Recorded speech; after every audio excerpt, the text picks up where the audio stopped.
ಅಡುಗೆ ಮಾಡಿರ್ತೀವಿ, ಏನಕ್ಕೆ ಅಡುಗೆ ಮಾಡ್ತೀವಿ, ಯಾರಾದರೂ ಊಟ ಮಾಡಲಿ ಅಂತ ಬರಬೇಕು. ಬಂದು ಊಟ ಮಾಡಿದ್ರೆ ಅಡುಗೆಗೆ ಸಾರ್ಥಕ.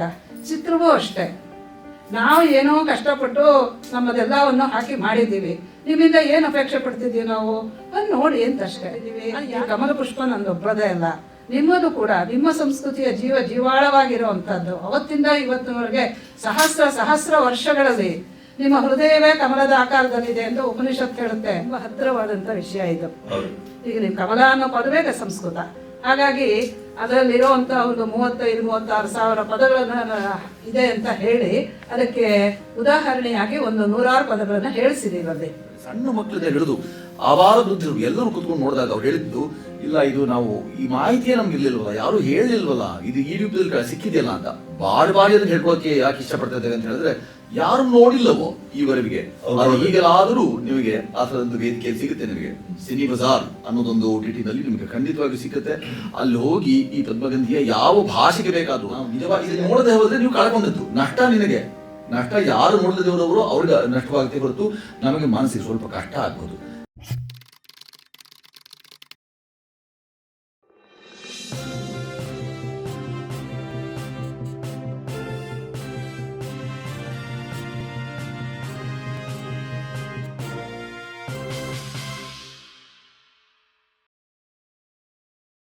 ವಿಶಾಲವಾಗಿದೆ ಹೋಗಂತ ಆ ದೃಷ್ಟಿಯಲ್ಲಿ ಮಾಡಿರೋಂಥ ಅದೆಲ್ಲ ಓದಿರೋರು ನಾವು.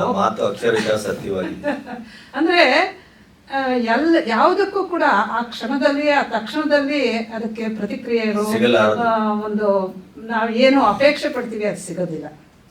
ಆ ಒಂದು ಅಷ್ಟರ ಮಟ್ಟಿಗೆ ಒಂದು ಏನಂತ ಹೇಳೋಣ, ಒಂದು ಮೆಚುರಿಟಿ, ಒಂದು ಮನಸ್ಸು ಮಾಗಿದೆ ನನಗೆ, ಇವತ್ತೇ ಹೀಗೆ ಆಗ್ಬಿಡ್ಬೇಕು ಅಂತ ನಾನೇನು ಅನ್ಕೊಳ್ಳಲ್ಲ. ಆದರೆ ಜನ ನೋಡಬೇಕು ಅನ್ನೋದು ಒಂದಿದೆ. ಇದು ಎಲ್ಲದಕ್ಕಿಂತ ಹೆಚ್ಚಾಗಿ ಅವ್ರು ಹೇಳೋದ್ರಲ್ಲ, ಪ್ರದರ್ಶನ ಕಲೆ ಇದು. ಇದು ನಾನು ಯಾವಾಗಲೂ ಅವ್ರಿಗೆ ಹೇಳ್ತಾ ಇರ್ತೀನಿ. ಏನಂದರೆ ಈಗ ಅಡುಗೆ ಮಾಡಿರ್ತೀವಿ, ಏನಕ್ಕೆ ಅಡುಗೆ ಮಾಡ್ತೀವಿ, ಯಾರಾದರೂ ಊಟ ಮಾಡಲಿ ಅಂತ ಬರಬೇಕು. ಬಂದು ಊಟ ಮಾಡಿದ್ರೆ ಅಡುಗೆಗೆ ಸಾರ್ಥಕ. ಚಿತ್ರವೂ ಅಷ್ಟೇ, ನಾವು ಏನೋ ಕಷ್ಟಪಟ್ಟು ನಮ್ಮದೆಲ್ಲವನ್ನು ಹಾಕಿ ಮಾಡಿದ್ದೀವಿ, ನಿಮ್ಮಿಂದ ಏನು ಅಪೇಕ್ಷೆ ಪಡ್ತಿದ್ದೀವಿ ನಾವು ಅದು ನೋಡಿ ಅಂತಷ್ಟೇ. ಅದು ಯಾತಕ್ಕೆ ನೋಡು ಅಂತ ಹೇಳ್ತಿದ್ದೀವಿ. ಈ ಕಮಲ ಪುಷ್ಪ ನಂದೊಬ್ಬರದೇ ಅಲ್ಲ, ನಿಮ್ಮದು ಕೂಡ ನಿಮ್ಮ ಸಂಸ್ಕೃತಿಯ ಜೀವಾಳವಾಗಿರುವಂಥದ್ದು. ಅವತ್ತಿಂದ ಇವತ್ತಿನವರೆಗೆ ಸಹಸ್ರ ವರ್ಷಗಳಲ್ಲಿ ನಿಮ್ಮ ಹೃದಯವೇ ಕಮಲದ ಆಕಾರದಲ್ಲಿದೆ ಎಂದು ಉಪನಿಷತ್ ಹೇಳುತ್ತೆ. ಪದ್ಮಪುಷ್ಪ ವಿವಾಕಾಶಂ ಅಂತ ಅದು ಹೇಳ್ತಾ ಇದೆ. ಒಂದು ಕಮಲದ ಮೊಗ್ಗನ್ನ ಇದರಲ್ಲಿ ಉಲ್ಟಾ ಹಿಡಿದ್ರೆ ಹೇಗಿರುತ್ತೋ ಹಾಗಿರುತ್ತೆ ಅಂತ ಮಹಾನಾರಾಯಣ ಉಪನಿಷತ್ತು ಹೇಳ್ತಾ ಇದೆ. ಪದ್ಮಕೋಶ ಪ್ರತೀಕಾಶಂ ಹೃದಯಂಚ ಯಥೋಮುಖಂ. ನಿಮ್ಮ ಹೃದಯ ಅದು, ನಿಮ್ಮದು ಕಮಲ ಪುಷ್ಪ, ನಿಮ್ಮ ಸಂಸ್ಕೃತಿಯಲ್ಲಿ ಅಳವಟ್ಟಿರುವಂಥದ್ದು. ನೀವು ನಿತ್ಯ ಅದನ್ನು ನೋಡಿ ಸಂತೋಷ ಪಡೋದು, ಪೂಜೆ ತಂದು ನೋಡ್ರಿ ಸ್ವಾಮಿ ಇವತ್ತು. ಆದರೆ ಇದು ಎಲ್ಲರಲ್ಲೂ ಇಲ್ಲದೆ ಇದ್ರು ಕೂಡ ಅದನ್ನು ನೋಡಿದವ್ರು ಮಾತ್ರ ನನಗೆ ಆಮೇಲೆ ಬೇಕಾದಷ್ಟು ಜನ ಫೋನ್ ಮಾಡಿ ಹೇಳಿದ್ದಷ್ಟೇ ಅಲ್ಲದೆ ಬರೆದು ಇದ್ದಾರೆ. ಅದು ಒಂದು ಹೇಳಬೇಕು ಸುಶೀಂದ್ರ, ಜನ ನೋಡಿರೋರು ಅವರ ಪ್ರತಿಕ್ರಿಯೆಗಳನ್ನು ಕೊಟ್ಟಿದ್ದಾರೆ. ಅದನ್ನೆಲ್ಲ ಸೇರಿಸಿ ಒಂದು ಪುಸ್ತಕ ಮಾಡ್ತೀವಿ ನಾವು. ಎಷ್ಟೆಷ್ಟು ಯಾವ್ಯಾವ ಮಟ್ಟದಲ್ಲಿ ಅಂತ ಹೇಳಿದ್ರೆ ಯಾರು ಊಹೆ ಮಾಡೋದಕ್ಕೆ ಸಾಧ್ಯವಿಲ್ಲ. ಅಂದರೆ ಈ ರೀತಿ ಒಂದು ಸಿನಿಮಾ ಮಾಡಬಹುದು ಅಂತ ನಮಗೆ ಊಹೆ ಇರಲಿಲ್ಲ ಅಂತ ಹೇಳ್ತಾರೆ. ಸೊ ಈಗ ಎಲ್ಲಿ ನೋಡಿದ್ರು ಅವ್ರ ಕಮಲ ಕಾಣಿಸ್ತಾ ಇದೆಯಂತೆ. ನೋಡಿ, ನಮ್ಮ ಸುತ್ತಮುತ್ತನೇ ಇತ್ತು, ನಮ್ಮ ಗಮನಕ್ಕೆ ಬಂದಿರಲಿಲ್ಲ, ನಿಮ್ಮ ಸಿನಿಮಾ ನೋಡಿದ್ಮೇಲೆ ಇದು ಅಂತ. ಇನ್ನು ಕೆಲವರು 90 ವರ್ಷದವರು, ನಾನು ಸಿನಿಮಾ ಲೀಲಾ ಮಾಡಿದ ಸಿನಿಮಾ ನೋಡಲೇಬೇಕು ಅಂತ ಹೇಳಿಬಿಟ್ಟು ಬಂದರು. ಅವ್ರು ಹೇಳ್ತಾ ಇದ್ರು, ಯಾವುದೋ ಲೋಕದಲ್ಲಿ ಇದ್ವಿರಿ, ಈ ಲೋಕಕ್ಕೆ ಬಂದಾಗಾಯ್ತು ಅಂತ. ಲೀಲಮ್ಮನಲ್ಲ ಇವ್ರದ್ದು ವಸ್ತು ನಮ್ದು, ಆದರೆ ಅದಕ್ಕೆ ಆಕಾರ ಕೊಟ್ಟವರು, ಅದನ್ನು ಸುರೂಪ ಕೊಟ್ಟವರು. ನಿಮಗೆ ಸುಚಿತ್ರ ಅವರು ಸಿನಿಮಾ ಮಾಡಿ ಅದರ ಇಡೀ ಒಂದು ಪ್ರಾಡಕ್ಟ್ ಹೊರಗೆ ಬಂದಾಗ ನಿಮ್ಮ ಬರಹದ ರೂಪದಲ್ಲಿ, ಚಿಂತನೆಯ ರೂಪದಲ್ಲಿ ಇದ್ದಂಥ ಒಂದು ಕೃತಿ ಅದು ಸಿನಿಮಾದ ಒಂದು ಆಕೃತಿಯಾಗಿ ಬಂದಾಗ ನಿಮಗೆ ಏನು ಅನಿಸ್ತು? ಇದಕ್ಕೆ ಸುಮಾರು ಒಂದು 6 ತಿಂಗಳು ಮೊದಲು, ಅಂದರೆ ಸಿನಿಮಾ ಬರೋದಕ್ಕೆ ಮೊದಲು ಒಂದು 6-8 ತಿಂಗಳು ಒಡನಾಡ್ತಾ ಇತ್ತಲ್ಲ ಎಲ್ಲ ಹಂತದಲ್ಲೂ ಕೂಡ.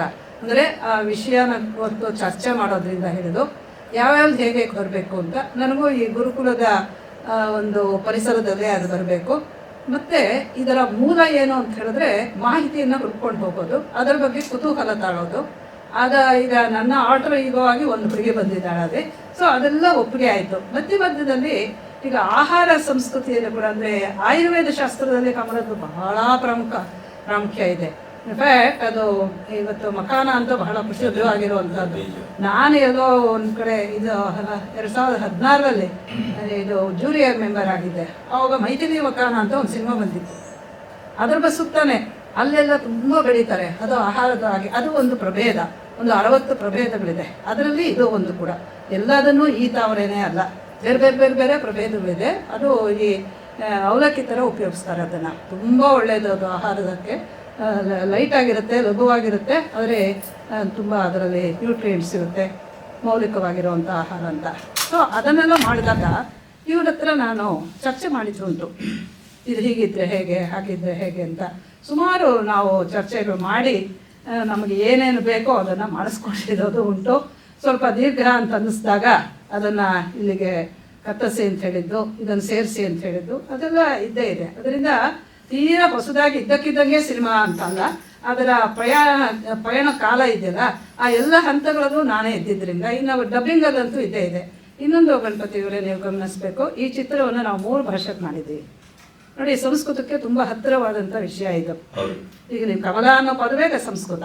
ಹಾಗಾಗಿ ಅದರಲ್ಲಿರುವಂಥ ಒಂದು 35-36 ಸಾವಿರ ಪದಗಳನ್ನು ಇದೆ ಅಂತ ಹೇಳಿ ಅದಕ್ಕೆ ಉದಾಹರಣೆಯಾಗಿ ಒಂದು 100 ಪದಗಳನ್ನು ಹೇಳಿಸಿದ್ದೀವಿ ಅಲ್ಲಿ.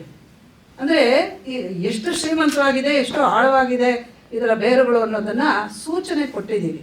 ಅದಕ್ಕೆ ಜನಕ್ಕೆ ತುಂಬ ಹೆಮ್ಮೆ ಆಗುತ್ತೆ. ಇದೆಲ್ಲ ಅವ್ರಿಗೆ ಇಷ್ಟೆಲ್ಲ ನಮಗೆ ಗೊತ್ತೇ ಇರಲಿಲ್ಲ ಅಂತ ಸಾಮಾನ್ಯರು ಕೂಡ. ಗುರುಕುಲಗಳಿಗಾದ್ರೂ ಗೊತ್ತಿದೆಯಾ ಇದು? ಅಲ್ಲ, ಗುರುಕುಲಗಳಿಗೆ ಯಾರಿಗೆ ಗೊತ್ತಿದ್ರು ಕೂಡ ಈ ಮಟ್ಟದಲ್ಲಿ ಅದನ್ನು ಒಟ್ಟು ಮಾಡಿ ತಿರುಗಿಸಿರೋದು. ಕಮಲದ ಪ್ರಾಮುಖ್ಯ ಗೊತ್ತಿರಬಹುದು, ಯಾಕೆಂದರೆ ಕಮಲಾಸನ ಅಲ್ಲಿಂದ ಶುರುವಾಗುತ್ತೆ. ಈಗ ಮಹಾನಾರಾಯಣ ಉಪನಿಷತ್ ಹೇಳದೇ ಇರೋರು ಯಾರು? ಶ್ರೀ ಸೂಕ್ತ ಹೇಳದೇ ಇರೋರು ಪದ್ಮಸೆ ಪದ್ಮ ಸ್ಥಿತೆ ಪದ್ಮ ಕಮ ಮಾಲಿನಿ ಪದ್ಮಗಂಧಿನಿ ಎಲ್ಲರಿಗೂ ಎಲ್ಲ ಗೊತ್ತಿದೆ ಅಲ್ವಾ? ಆದರೆ ಇದರ ಉಳಿದ ಆಯಾಮಗಳಿದೆಯಲ್ಲ, ಅದರ ಎಸ್ಥೆಟಿಕ್ಸ್, ಸೌಂದರ್ಯ ಆಗಲಿ ಮಿಕ್ಕಿದ್ದಾಗಲಿ ಎಲ್ಲವನ್ನು ಒಟ್ಟಾಗಿ ಸೇರಿಸಿದಾಗ ಅದಕ್ಕೆ ಒಟ್ಟಂದ ಅಂತ ಹೇಳ್ತೀವಲ್ಲ, ಅದರ ರೂಪದಲ್ಲಿ ಗೊತ್ತಿರೋದು ಅಷ್ಟೇ. ಗುರುಕುಲಗಳ ಆದ್ಯ ಪ್ರವರ್ತಕರು ನಿಬ್ಬೆರಗಾಗಿ ನೋಡುತ್ತಿದೆ. ಅರೆ, ಇದು ಈ ಮಾಹಿತಿ ನಮ್ಮಲ್ಲಿ ಇರಲಿಲ್ಲ, ಮಕ್ಕಳಿಗೆ ತಲುಪಲಿಲ್ಲ, ದಾಟಲಿಲ್ಲ ಅಂತ ಮುಂಗಾಣಿಕೆ ಮುಂಗಟ್ಟೆ ಎಲ್ಲ ಪಕ್ಕಕ್ಕೆ ಇರಿಸಿದ್ರೆ ವಿ ಚಿತ್ರವನ್ನೇ ಉದಾರವಾಗಿರುವಂತಹ ನಮ್ಮ ಪ್ರೇಕ್ಷಕರನ್ನ ತಗೊಳುತ್ತೆ, ವಿ ಚಿತ್ರವನ್ನೇ ತಗೊಳುತ್ತೆ. ಇದು ಸಚಿತ್ರವೂ ಹೌದು, ಸುಚಿತ್ರವೂ ಹೌದು. ನನಗೆ ಈ ಸಿನಿಮಾ ನೋಡಿದಾಗ ಒಂದು ಅನಿಸಿದ್ದು, ಆಡಂಬರಕ್ಕೆ, ಅಗತ್ಯಕ್ಕೆ, ವ್ಯವಹಾರಕ್ಕೆ, ರಾಜಕೀಯಕ್ಕೆ ಆಡುವ ಮಾತುಗಳು ಬೇರೆ, ವಾದಗಳು ಬೇರೆ, ಎಲ್ಲವೂ ಸತ್ಯ. ಆದರೆ ಉದ್ದೇಶಪೂರ್ವಕವಾಗಿ ಭಾರತೀಯ ಸಂಸ್ಕೃತಿಯನ್ನು ತುಳಿಬೇಕು, ಮೆಟ್ಟಬೇಕು, ಅದೊಂದು ಗೊಡ್ಡು ಅಥವಾ ಅದೊಂದು ಅವೈಜ್ಞಾನಿಕ ಅಂತ ಮಾತಾಡ್ತಾ ಇದ್ದಾರಲ್ಲ ಈಗಿನ ಕೆಲವು ವರ್ಗ. ಈ ಸಿನಿಮಾ ನೋಡಿದಾಗ ಆ ಮಾತುಗಳಿಂದ ಒಂದು ರೀತಿಯ ಬರ್ಚಿಯ ನೋವಾಗುತ್ತೆ. ಇಲ್ಲ, ಅವರ ಆದರೆ ಹಿಂಸೆ ಆಗತ್ತೆ. ಎಂಥ ಭವ್ಯ ಒಂದು ಸಂಸ್ಕೃತಿಯನ್ನು ಇಷ್ಟು ನಿಕೃಷ್ಟವಾಗಿ ಅದನ್ನು ತಳ್ಳಿ ಹಾಕೋದಿದೆಯಲ್ಲ, ಅದು ಆ ಬಗೆಯ ಜನರಿಗೆ ನಾನು ಹೇಳೋದಿಷ್ಟೇ, ಇಬ್ಬರು ಇದ್ದೇವೆ. ಹಾಗಾಗಿ ಅಂಥವರಿಗೆ ಒಂದು ಅವರನ್ನು ನರಳಿಸುತ್ತೆ, ಇಲ್ಲ ಅವರನ್ನು ಕೆರಳಿಸುತ್ತೆ. ಕೆರಳಿ ನರಳಿ ಕೊನೆಗೆ ಈ ನಮ್ಮ ನೆಲದ ಈ ವಿಷಯವನ್ನು ನಾವು ನಮ್ಮಿಂದ ದೂರವಿತ್ತಲಾಯಿತು ಅಂತ ಅವ್ರು ಖಂಡಿತವಾಗಿ ಭಾಸವಾಗುತ್ತೆ. ಈ ಚಿತ್ರದ ಅಡಕ ಆ ಮಟ್ಟದ ತಳಸ್ಪರ್ಶಿ ಅಧ್ಯಯನದಿಂದ ಆದದ್ದು. ಇಲ್ಲವಾದಲ್ಲಿ ಅದಕ್ಕೆ ಪ್ರತಿಯಾಗಿ ಇದಿಲ್ಲ ಅಂತ ಹೇಳೋಕೆ ಅವಕಾಶವೇ ಇರದಂತೆ ನಾವು ಸಾಕ್ಷ್ಯ ಒದಗಣೆ ಮಾಡಿಬಿಟ್ಟಿದ್ದೇವೆ. ಹಾಗಾಗಿ ಅವ್ರು ಯಾರೋ ತಾವು ಹೇಳಿದ್ದನ್ನು ಸಾಕ್ಷಿ ಚಿತ್ರ ಆಗಬಹುದಾಗಿತ್ತು, ಸಾಕ್ಷ್ಯ ಒದಗಣೆ ಬೇಡ ಯಾಕೆ ಪ್ರಶ್ನೆ. ಚಿತ್ರವೊಂದರಲ್ಲಿ ಅದೂ ಈ ಥರದ ಸಂಖ್ಯೆ ಹೇಳ್ತಿರ್ಬೇಕಾದಾಗ ಒಂದು ಸಾಕ್ಷ್ಯ ಒದಗಣೆ ಬೇಡ ಯಾಕೆ? ಆ ಥರದ ಸಾಕ್ಷಿ ಚಿತ್ರ ಆಗಿಬಿಡದಿರೋ ಅಪಾಯ ಇದ್ರಲ್ಲಿ ಅದಕ್ಕೊಂದು ಪಾಯ ಹಾಕೊಳ್ತಾ ಏನು ಕೂತ್ಕೊಳ್ಳಿಲ್ಲ ನಾವು. ಕಥಾಚಿತ್ರಕ್ಕೆ ಏನು ಬೇಕಾಗಿತ್ತೋ ಅದನ್ನು ಮಾತ್ರ ಮಾಡಿ ಅದರಲ್ಲಿ ತಾವೇ ಒಪ್ಕೊಂಡ್ರೆ ಅದು ಜೀವಗಂಧಿಯಾಗಿ ಇಲ್ಲ. ಬೀಗನ ಬದಿಯವರ ಅಭಿಭಾಷೆಯಲ್ಲಿ ಆ ಥರದಿದೆ ಅಂತ ಹೇಳಿದ್ರೆ ಅವ್ರು ಸುಮ್ಮನೆ ಹಾಗೆ ಏನು ಹೇಳಲ್ಲ ಅನ್ನೋದನ್ನ ನಾನು ಮತ್ತೆ ಮತ್ತೆ ಸಾಬೀತು ಮಾಡಿ ಹೇಳ್ತಿದ್ದೇನೆ. ಯಾರನ್ನೂ ಹಾಗೆ ಸುಮ್ಮನೆ ಅವರ ಔಪಚಾರಿಕವಾಗಿ ಉಪಚಾರಕ್ಕೋಸ್ಕರ ಹೇಳಿದ ಆ ಥರದೊಂದು ಪ್ರಸಂಗವನ್ನು ನಾನು ಅವರಲ್ಲಿ ನಾನು ನಿಡುಗಾಲದ ಅಂದರೆ ಕೆಲವು ದಶಕಗಳ ಪರ್ಯಂತ ನೋಡ್ತಾ ಬಂದಿದ್ದೇನೆ. ಬೇರೆ ಬೇರೆ ನಿಯತ ಕಾರ್ಯಗಳಲ್ಲೂ ಕೆಲಸ ಮಾಡಿದಾಗಿದ್ದು ಗಮನಿಸಿದ್ದೇನೆ. ಯಾವ ಸಂದರ್ಭದಲ್ಲಿಯೂ ತುಟಿ ಮೀರಿದ ಇದು ನಿಮ್ಮನ್ನು ಓಲೈಸೋಕ್ಕಾಗಿ, ನಿಮ್ಮನ್ನು ಮೆಚ್ಚೋದಕ್ಕಾಗಿ ಅಂತ ಹೇಳಿದ ಪ್ರಸಂಗ ನಾನು ಗಮನಿಸಿಲ್ಲ. ಹಾಗಾಗಿ ಇದರಲ್ಲಿ ನಾವು ಹೀಗೆ ಮಾತಾಡ್ತಿದ್ದೇವೆ ಅಂತಂದ್ರೆ ಅದಕ್ಕೆ ಸಾಕ್ಷ್ಯ ಒದಗಣೆಯೇ ಅದು. ಚಿತ್ರ ನಿಮ್ಮ ಮನ ಮುಟ್ಟಿದೆ ಅಂತ ಹೇಳಿದ್ರೆ ಇದರ ಮನವನ್ನು ನೋಡಿದಂಥವರು ಬಿಡುಗಡೆ ಆದ ನಂತರ ತಂಡೋಪತಂಡವಾಗಿ ಶಾಲೆಗಳು, ಸಂಸ್ಥೆಗಳು, ಬೇರೆ ಬೇರೆ ಯಾರು ಉತ್ಕೃಷ್ಟ ಸಂಸ್ಥೆಗಳು, ಆ ಸಂಘಗಳು ಎಲ್ಲವೂ ಬಂದು ನೋಡಿದ್ದಾರೆ ಏಕ ಒಕ್ಕೊರಲಿಂದ ಇದು ಸರಿ ಇದೆ ಅಂದ್ರೆ ನಾವು ಸರ್ವಶ್ರೇಷ್ಠ ಮಾಡಿಬಿಡ್ತೀವಿ ಅನ್ನೋ ಭ್ರಮೆ ನಮಗಿಲ್ಲ. ಆದರೆ ನಾನು ಆಗಲೇ ಹೇಳಿದಾಗೆ ಇದು ಸುಚಿತ್ರ, ಇದು ಯಾವುದನ್ನು ವಿಚಿತ್ರವನ್ನೇ ಚಿತ್ರ ರೂಪಟ್ಟಿಗಾದ್ರೆ ಇದು ನಿಜವಾಗಿಯೂ ಸಚಿತ್ರವೂ ಹೌದು, ಸುಚಿತ್ರವೂ ಹೌದು ಅಂತ. ಮತ್ತೆ ಒಬ್ಬ ನಿರ್ದೇಶಕನಿಗೆ ಇದೊಂದು ದೊಡ್ಡ ಸವಾಲು ಕೂಡ ಆಗಿತ್ತು ಅಂತ ಅನಿಸ್ತದೆ ನನಗೆ. ಯಾಕಂದ್ರೆ ಒಂದು ರೇಖೆಯ ಒಂದು ಸಣ್ಣ ಪ್ರಮಾಣದಲ್ಲಿ ನೀವು ಈಚೆಗೆ ವಾಲಿದ್ರೆ ಅದು ಹರಟೆಯಾಗುವ ಒಂದು ಗೊಡ್ಡು ಪುರಾಣವಾಗುವ ಸಾಧ್ಯತೆ. ಒಂದು ಚಿತ್ರ ಯಾವಾಗಲೂ ತನ್ನ ಜೀವ ಸಂಬಂಧಿಯಾದಂಥ ಒಂದು ನೋಟವನ್ನು ದಕ್ಕಿಸ್ಕೋಬೇಕು. ಆ ನೋಡುಗ ಅದರೊಳಗೆ ಇನ್ವಾಲ್ವ್ ಆಗಬೇಕು. ನೀವು ಕೇವಲ ಒಣ ಸಿದ್ಧಾಂತವನ್ನೇ ಹೇಳ್ತಾ ಹೋಗುದು ಅದು ಸಿನಿಮಾ ಆಗ್ಲಿಕ್ಕೆ ಸಾಧ್ಯ ಇಲ್ಲ. ಪದ್ಮಗಂಧಿಗೆ ಆ ಸಾಧ್ಯತೆಗಳು ತುಂಬ ಇತ್ತು. ಆದರೆ ನನಗೆ ಅನಿಸಿದ್ದೆ ಅಲ್ಲಿಯ ಪಾತ್ರಗಳು, ಅಲ್ಲಿಯ ಚಿತ್ರಗಳು, ನಿಮ್ಮ ಕ್ಯಾಮ್ರಾ ವರ್ಕ್ ಇರ್ಬೋದು, ಮತ್ತು ಆ ಪಾತ್ರವೇ ಜೀವ ತುಂಬಿ ಅಭಿವ್ಯಕ್ತಿಗೊಂಡದ್ದಿರ್ಬೋದು, ಅವೆಲ್ಲವೂ ಪದ್ಮಗಂಧಿಯನ್ನು ಕಮಲದಷ್ಟೇ ಸೂಕ್ಷ್ಮವಹಿಸಿವೆ. ಒಂದು ಒಳ್ಳೆಯ ಚಿತ್ರ, ವಿಶ್ವಾತ್ಮಕ ಚಿತ್ರ ಅನ್ನೋದಕ್ಕೆ ಒಂದು ವ್ಯಾಖ್ಯಾನ ಏನು ಅಂತ ಹೇಳಿದ್ರೆ, ಒಬ್ಬ ವೀಕ್ಷಕ ತಾನು ಕತ್ತಲ ಕೋಣೆಯಲ್ಲಿ ಚಿತ್ರ ವೀಕ್ಷಿಸ್ತಿರ್ಬೇಕಾದಾಗ ತಾನು ಅಲ್ಲಿ ಬೌದ್ಧಿಕವಾಗಿ ಸತ್ತು ಹೊರ ನಡೀತಿರ್ಬೇಕಾದ್ರೆ ಮರುಹುಟ್ಟು ಪಡೆದಿರಬೇಕು ಅಂತ. ಪದ್ಮಗಂಧಿಗೆ ಇದು ಆನ್ವಯಿಕ ಸತ್ಯ. ಪದ್ಮಗಂಧಿ ಹೊರಬಡ್ತಿರ್ಬೇಕಾದ್ರೆ ಅವರೆಲ್ಲರ ಮುಖದಲ್ಲಿ ಮಂದಹಾಸ ಜೊತೆಗೆ ಎಷ್ಟೋ ಅದ್ದದ್ದು ಯಾಕೆ ಅಂತಂದ್ರೆ ನಮ್ಗೆ ಗೊತ್ತಿರಲಿಲ್ಲ ಅನ್ನೋ ಕಾರಣಕ್ಕೆ. ಇನ್ನೊಂದು ಎಷ್ಟೋ ಜನರು ತಲೆ ತಗ್ಗಿಸಿ ನಡೆದ ಕಳ್ಕೊಂಡ ದುಃಖ. ಹೌದು, ಕಳ್ಕೊಂಡಿದ್ದೇವಲ್ಲ ಇಂಥದ್ದು. ಅವಮಾನಿತರಾದದ್ದು ನೋಡಿದ್ದೀನಿ ನಾನು. ತುಂಬ ಇದ್ರು ಅವಮಾನಿತರಾಗಿ ನನಗೆ ಗೊತ್ತಿರಲಿಲ್ಲ ಇದು ಅಂತ ಹೇಳಿ. ಸಣ್ಣ ಮಕ್ಕಳಿಂದ ಹಿಡಿದು ಆವಾರ ವೃದ್ಧರು ಎಲ್ಲರೂ ಕುತ್ಕೊಂಡು ನೋಡಿದಾಗ ಅವ್ರು ಹೇಳಿದ್ದು, ಇಲ್ಲ ಇದು ನಾವು ಈ ಮಾಹಿತಿಯೇ ನಮ್ಗೆ ಇರ್ಲಿಲ್ವಲ್ಲ, ಯಾರು ಹೇಳಿಲ್ವಲ್ಲ, ಇದು ಈ ರೂಪದಲ್ಲಿ ಸಿಕ್ಕಿದೆಯಲ್ಲ ಅಂತ. ಬಾರಿ ಅದನ್ನು ಹೇಳ್ಕೊಳಕ್ಕೆ ಯಾಕೆ ಇಷ್ಟಪಡ್ತಾ ಇದ್ದೇವೆ ಅಂತ ಹೇಳಿದ್ರೆ, ಯಾರು ನೋಡಿಲ್ಲವೋ ಈವರೆಗೆ ಅದು ಈಗಲಾದರೂ ನಿಮಗೆ ಆ ಥರದ್ದು ವೇದಿಕೆಯಲ್ಲಿ ಸಿಗುತ್ತೆ. ನಿಮಗೆ ಸಿನಿ ಬಜಾರ್ ಅನ್ನೋದೊಂದು OTT ನಲ್ಲಿ ನಿಮಗೆ ಖಂಡಿತವಾಗಿ ಸಿಗುತ್ತೆ. ಅಲ್ಲಿ ಹೋಗಿ ಈ ಪದ್ಮಗಂಧಿಯ ಯಾವ ಭಾಷೆಗೆ ಬೇಕಾದರೂ ಅಚ್ಚರಿ ಆಗುತ್ತೆ ನಿಮಗೆ. 92 ಭಾಷೆಗಳಲ್ಲಿ ಚಿತ್ರವನ್ನು ನೋಡುತ್ತಿದ್ದಾರೆ, ಈಗ ವೀಕ್ಷಿಸ್ತಿದ್ದಾರೆ. ಅದು ಜರ್ಮನ್ ಆಗಿರ್ಬೋದು, ಅದು ಕೊರಿಯನ್ ಆಗಿರ್ಬೋದು, ಚೈನಾ ಆಗಿರ್ಬೋದು, ವಿಶ್ವದ ಮೂಲೆಗಳಲ್ಲಿ ಪದ್ಮಗಂಧಿಯನ್ನ ಈಗಂತೂ ತಂತ್ರಜ್ಞಾನ ಹೇಗೆ ಉನ್ನತೀಕರಣ ಆಗೋಗ್ಬಿಟ್ಟಿದೆ ಅಂತ ಹೇಳಿದ್ರೆ, ಯಾರು ಯಾವ ಸ್ಥಳದಲ್ಲಿ ನಿಂತು ನೋಡ್ತಿದ್ರೋ ಆ ಭಾಷೆಯಲ್ಲಿ ತರ್ಜುಮೆಯಾಗಿ ತರ್ಜುಮೆಯಾಗಿ ಸಿಗ್ತಾ ಇದೆ. ಮೂಲದಲ್ಲಿ ನಾವು ಕನ್ನಡ, ಸಂಸ್ಕೃತ, ಹಿಂದಿ ಪದ್ಮಗಂಧಿ ಮಾಡಿದ್ದಾದ್ರೆ 92 ಬೇರೆ ಬೇರೆ ಭಾಷೆಗಳಲ್ಲಿ, ಸ್ಥಾನಿಕ ಭಾಷೆಗಳಲ್ಲಿ ಪದ್ಮಗಂಧಿ ಜನ ವೀಕ್ಷಿಸ್ತಿದ್ದಾರೆ ಈಗಾಗಲೇ. ನೋಡದವರು ಅಕಸ್ಮಾತ್ ಅಥದೇನು ಬೇರೆ ಬೇರೆ ಅನ್ಯಾನ್ಯ ಕಾರಣಗಳಿಗೋಸ್ಕರ ನಾವು ಯಾವಾಗಲೂ ಹೇಳ್ತೇವೆ ಬಂದವರೆಲ್ಲ ನಮ್ಮವರೇ ಅಂತ. ಬಾರದವರು, ಅನ್ಯಾನ್ಯ ಕಾರಣಗಳಿಗೆ ಬಾರದವರು ದೇವರು ತಿನ್ನು. ಹಾಗಾಗಿ ದೇವರಾಗಿ ಸುಮ್ಮನೆ ಕೂತವರು ದಯಮಾಡಿ ಪದ್ಮಗಂಧಿಯನ್ನು ಒಮ್ಮೆ ವೀಕ್ಷಿಸಲಿ ಅಂತ ಹೇಳ್ತೇನೆ ನಾನು. ಅದು ಹಕ್ಕೊತ್ತಾಯೂ ಹೌದು. ಅವ್ರು ದಯಮಾಡಿ ಅಂತ ಭಿಕ್ಷೆ ಬೇಡೋಕು ಉಪಕ್ರಮ ಇಲ್ಲ ನಮ್ದು. ನಾವು ನಿಜವಾಗಿ ಇದನ್ನು ನೋಡದೆ ಹೋದ್ರೆ ನೀವು ಕಳ್ಕೊಂಡದ್ದು ನಷ್ಟ. ನಿನಗೆ ನಷ್ಟ ಯಾರು ನೋಡದೆ ಹೋದವರು ಅವ್ರಿಗೆ ನಷ್ಟವಾಗುತ್ತೆ ಹೊರತು ನಮಗೆ ಮನಸ್ಸಿಗೆ ಸ್ವಲ್ಪ ಕಷ್ಟ ಆಗ್ಬೋದು. ಕಷ್ಟಪಟ್ಟು ಇಷ್ಟೆಲ್ಲ ಕೆಲಸ ಮಾಡ್ಬಿಡ್ತೀವಿ. ಇಷ್ಟಪಟ್ಟು ಕೆಲಸ ಮಾಡಿದಾಗ ನೀವು ಕಷ್ಟಪಟ್ಟು ನೋಡೋಕೆ ಸಾಧ್ಯವಾಗಿಲ್ಲ ಅಂತಂದ್ರೆ ಮತ್ತೆ ನಿಮಗೆ ಗೊತ್ತೇ ಅದೊಂದು ಮಾತ್ರವೇ ಹೇಳ್ತೇವೆ ಹೊರತು ಇದನ್ನು ಕೆಲವು ಸರಿ ತುಂಬ ಖೇದದಿಂದ, ವಿಷಾದದಿಂದ ಹೇಳ್ತೇವೆ. ಅಷ್ಟೆಲ್ಲ ಕಷ್ಟಪಟ್ಟು ಅವ್ರು ಮಾಡಿದ್ದಾರೆ ಅಂತಂದ್ಮೇಲೆ ಯಾವಾಗಲೂ ಮುಂದಿನ 3 ವರ್ಷಗಳಲ್ಲಿ ಅದೊಂದು ಇರದೇ ಇಂಥ ಒಳ್ಳೆ ಚಿತ್ರ ಮಾಡಿದ್ರ ಅಂತ ಆಗ ಅನ್ನೋದು ಇದೆ. ನಮ್ಮ ಸಮಕಾಲೀನರು, ನಮ್ಮ ಯಾರು ಸಮಾನ ಮನಸ್ಕರಾಗಬೇಕು ಅಂತ ಏನಿಲ್ಲ, ಯಾರು ಬೇಕಾದರೂ ವೀಕ್ಷಣೆಗೆ ಯೋಗ್ಯ ಇದು. ನಾವು ಯಾವ್ದಾದ್ರು ವಿಜೃಂಭೀಕರಣ, ವೈಭವೀಕರಣ ಸಲ್ಲ ಅಂತ ಮತ್ತೆ ಒಪ್ಕೊಂಡವರು. ಈ ಚಿತ್ರದಲ್ಲಿ ತಾವೇ ನೋಡಿದ್ದೀರಿ ಚಿತ್ರವನ್ನ, ವೈಭವೀಕರಣ ನಾವು ಮಾಡಿಲ್ಲ, ವಿಜೃಂಭೀಕರಣ ಇಲ್ಲಿ ಇಲ್ಲ. ಮಾಹಿತಿ ಪ್ರಧಾನವೇ, ಮತ್ತೆ ಮಾಹಿತಿ ಪ್ರಧಾನವೇ ಈ ಚಿತ್ರದ ಜೀವಾಳ. ಅದರಷ್ಟಾಗಿಯೂ ನೋಡಿಸ್ಕೊಂಡು ಹೋಗ್ತದೆ, ಅದು ಇನ್ವಾಲ್ವ್ ಮಾಡ್ತದೆ. ನೀವೇನಾದರೂ ಫೆಸ್ಟಿವಲ್ಗೆಲ್ಲ ಕಳಿಸಿದ್ರೆ? ನಾನು ಹೇಳಿದೆ ಆಗ್ಲೇ, ಇಂಡೋ ದುಬೈ ಆ ಥರದ ಚಿತ್ರೋತ್ಸವಗಳಿಂದ ಹಿಡಿದು ಅನೇಕ ಚಿತ್ರೋತ್ಸವಗಳಲ್ಲಿ ಅದು ಸುತ್ತುವರಿತಲೇ ಇದೆ. ಈಗ ಪನೋರಮಾಗೂ ಮತ್ತೆ ಹೋಗ್ಲಿಕ್ಕಿದೆ, ರಾಷ್ಟ್ರ ಮುನ್ನಡೆಗೋಸ್ಕರ ಕಳಿಸ್ಲಿಕ್ಕಿದೆ. ಪ್ರಧಾನಮಂತ್ರಿಯವರ ಅಂಗಳಕ್ಕೂ ಇದನ್ನು ಕಳಿಸಲಾಗಿದೆ, ಆಗಲೇ ನೋಡಿ ಅಂತ ಹೇಳಲಾಗಿದೆ. ಈಗಿರುವಂತಹ ಅನೇಕ ತಿಗಣೆ ಜಿರಳೆಗಳ ನಡುವೆ ಪಾಪ ಅವರು ಸಾಧ್ಯವಾಗಿಲ್ಲ ಅಷ್ಟೇ. ಅದೆಲ್ಲವೂ ನಂತರ ಪ್ರಾಯ ಒಂದು ಸ್ಪಷ್ಟವಾದಂತ ಈಗ ಅದ ನೋಡುವ ಒಂದು ವ್ಯವಸ್ಥೆ ಆಗುವ ಲಕ್ಷಣಗಳು ಕಾಣ್ತಾ ಇದೆ. ಪ್ರಾಯ ಅದನ್ನ ಅವ್ರು ನೋಡಿ ಇದನ್ನ ಆನಂದಿಸ್ತಾರೆ. ಮತ್ತೆ ನಮ್ಮನ್ನು ಕರೆದು ಉಪಚರಿಸಿ ಇದು ಒಳ್ಳೆ ಕೆಲಸ ಮಾಡಿದ್ದೀರಿ ನೀವು, ನಮಗೆ ಉಪಚಾರ ಬೇಡ. ನಾವು ಬಾರಿ ಹೇಳ್ತೇನೆ, ನೀವು ಪ್ರಶಸ್ತಿ ಅಂದರೆ ನಿಮ್ಗೆ ಆಗುವ ತಕ್ಕ ಶಾಸ್ತಿ ಅಂತ. ನಮಗೆ ಬೇಡ ಪ್ರಶಸ್ತಿ, ಆದರೆ ಚಿತ್ರಕ್ಕೆ ಆ ಥರದೊಂದು ಸಾಂದರ್ಭಿಕವಾದಂತಹ ಮತ್ತೆ ಸರ್ಕಾರಿ ಮೊಹರು ಸಿಗುತ್ತೆ ಅನ್ನೋದಾದ್ರೆ ಅನೇಕರ ಗಮನ ಹೌದು ಮನಸ್ಸಿಗಿರೋದು. ಮುಂದಿನ ಆಲೋಚನೆ ಏನು? ಈ ಸಿನಿಮಾವನ್ನ ಹೆಚ್ಚೆಚ್ಚು ಮಕ್ಕಳಿಗೆ, ಶಾಲೆಗಳಿಗೆ ಅಥವಾ ಶೈಕ್ಷಣಿಕವಾಗಿ ಇದೊಂದು ಪಠ್ಯದ ರೀತಿಯಲ್ಲಿ ತೋರಿಸುವ ಏನಾದರೂ ಒಂದು ಅಭಿಯಾನ ಆಗ್ಬಹುದಾಯ್ತು? ಅದೆಲ್ಲ ಅದು ನಮ್ಮ ಮನಸ್ಸಿನಲ್ಲಿ ಸದ್ಯಕ್ಕಿಲ್ಲ, ಆದರೆ ಜನ ನೋಡಬೇಕು ಅಂತಿದೆ. ಈಗ ನೀವೇ ಕೇಳಿದ್ರಿ, ನಿಮ್ಮಂಥವ್ರು ನೋಡಿದ್ರೆ ಮಾಧ್ಯಮದಲ್ಲಿರೋರು, ಹಿಂದೆ ಮುಂದೆ ಗೊತ್ತಿರೋರು, ಸಿನಿಮಾದ ಆಳ ಅಗಲಗಳನ್ನು ತಿಳಿದವರು, ಅದರ ಸ್ವಾರಸ್ಯವನ್ನು ಅರ್ಥವರು, ನೀವೇ ಮಕ್ಕಳೆಲ್ಲ ನೋಡಬೇಕು ಅಂತ ಹೇಳಿದ್ರೆ, ಈ ಥರ ಯಾರಾದರೂ ಸಮಯ ಸಂದರ್ಭನ ಅರಿತು ಮಕ್ಕಳಿಗೆ ತೋರಿಸೋವಂಥ ಪ್ರಯತ್ನ ಮಾಡಿದ್ರೆ ನಾವು ಸಹಕರಿಸೋದಕ್ಕೆ ಸಿದ್ಧವಾಗಿದ್ದೀವಿ. ಅದನ್ನು ಮಾಡಬೇಕಾಗಿದೆ ಇವಾಗ. ಅದಕ್ಕೆ ಆ ದೃಷ್ಟಿಯಿಂದ ನಮ್ಮ ರಾಜಕೀಯ ಧುರೀಣರನ್ನ ಕೆಲವರನ್ನೆಲ್ಲ ನೋಡಬೇಕು ಅನ್ನೋ ಒಂದು ಮನಸ್ಸಿದೆ, ಹೋಗಿ ನೋಡಬೇಕಾಗಿದೆ ಅಷ್ಟೇ. ಉದ್ದೇಶ ಇಷ್ಟೇ. ಇದು ಚಿತ್ರವಾಗಿರೋದ್ರಿಂದ, ನೋಡೋದಕ್ಕೆ ಚೆನ್ನಾಗಿದೆ, ಸಂಗೀತ ನೃತ್ಯ ಎಲ್ಲ ಇರೋದ್ರಿಂದ ಮಕ್ಕಳ ಪ್ರಮುಖವಾಗಿ ಮಕ್ಕಳೇ ಅದರಲ್ಲಿ ಪಾತ್ರಧಾರಿಗಳಾಗಿರೋದ್ರಿಂದ ಅವ್ರಿಗೆ ಬಹಳ ಚೆನ್ನಾಗಿ ಅದು ಒದಗುತ್ತೆ, ಕನೆಕ್ಟ್ ಆಗುತ್ತೆ ಅಂತ ಹೇಳ್ತೀವಲ್ಲ, ಆ ಥರ ಆಗುತ್ತೆ ಅಂತ. ಇಲ್ಲಿ ಎಲ್ಲದಕ್ಕಿಂತ ಹೆಚ್ಚಾಗಿ ಇದರಲ್ಲಿ ನೀವು ನೋಡ್ಬೋದು, ಅಲ್ಲಿ ಗುರುಕುಲದ ಹಿನ್ನೆಲೆ, ಗುರುಕುಲದ ನಿತ್ಯ ಜೀವನ ಹೇಗಿರುತ್ತೆ, ಆ ಗುರುಕುಲದ ಮಕ್ಕಳು ಆ ರೀತಿ ನಿತ್ಯ ಜೀವನ ಮಾಡ್ತಾ ಇರುವಂಥವು ಬೌದ್ಧಿಕ ಮಟ್ಟ ಏನು, ಅವರ ಸಾಂಸ್ಕೃತಿಕ ಅರಿವು ಏನು ಅನ್ನೋದು ಸ್ಪಷ್ಟವಾಗುತ್ತೆ.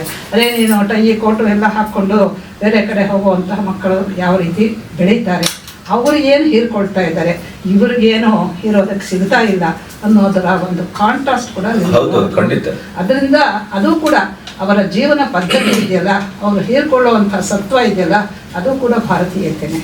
ಅದಕ್ಕೋಸ್ಕರವಾಗಿ ನೋಡಬೇಕು. For contrast you can see the contrast.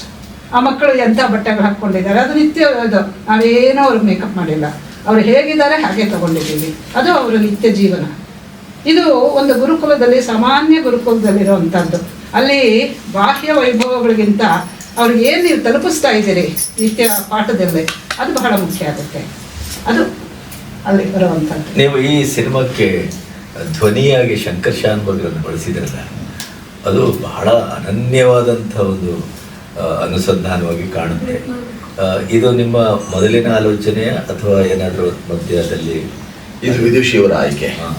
ಸಾಮಾನ್ಯವಾಗಿ ಒಬ್ಬರು ತಮಗೆ ಗೊತ್ತಿರೋ ಹಾಗೆ ಸಂಗೀತ ನಿರ್ದೇಶಕರು ಅಂತ ಬಂದಾದ್ಮೇಲೆ ಅವರ ಆಸಕ್ತಿ, ಅವರ ಅನುಜ್ಞೆ, ಅವರಿಗೆ ಅದನ್ನು ಬಿಟ್ಬಿಡ್ತೇವೆ, ಸ್ವತಂತ್ರರು ನೀವು ಮಾಡಿ ಅಂತ ಹೇಳ್ತೇವೆ. ಆದರೆ ವಿದುಷಿಯವರು ಮೊದಲಿಂದಲೂ ಆ ಥರದ ಧ್ವನಿಯನ್ನು, ಆ ಥರದ್ದು ವಿಶೇಷ ಅಂತ ಅನಿಸಿದ್ದನ್ನು ಆ ಥರದಲ್ಲಿ ಕಲೆ ಹಾಕ್ತಾ ಬಂದಿದ್ದರಿಂದ ಎಷ್ಟೋ ಬಾರಿ ನಮಗೆ ಇರುಸು ಮುರುಸು ಅಂತ ಅನಿಸಿದ್ರು ಸಹ ಇವರು ಬೇಕು ಅಂತ ಅವರನ್ನು ಓಲೈಸಿ ಅವ್ರು ಹೇಳಿ, ಅಪ್ಪ ನೋಡಿ ಹೀಗೂ ಮಾಡಬಹುದು, ಹೀಗೆ ಮಾಡಿ ದಯಮಾಡಿ ಅಂತ ಕರ್ಕೊಂಡು ಬಂದು ಅವರನ್ನು ಹಾಡಿಸಿ, ಅದು ಸ್ವತಃ ಶಾನುಭಾಗರೇ ಅವರ ಮನೆಯಲ್ಲಿ ಅಥವಾ ಅವರು ನಾವು ಹಾಡಬೇಕಾದ್ರೆ ಅವ್ರು ಏನು ಅನಿಸಿಲ್ವಂತೆ, ಅವ್ರು ಸ್ವತಃ ಹೇಳಿದ್ದು ನನಗೆ.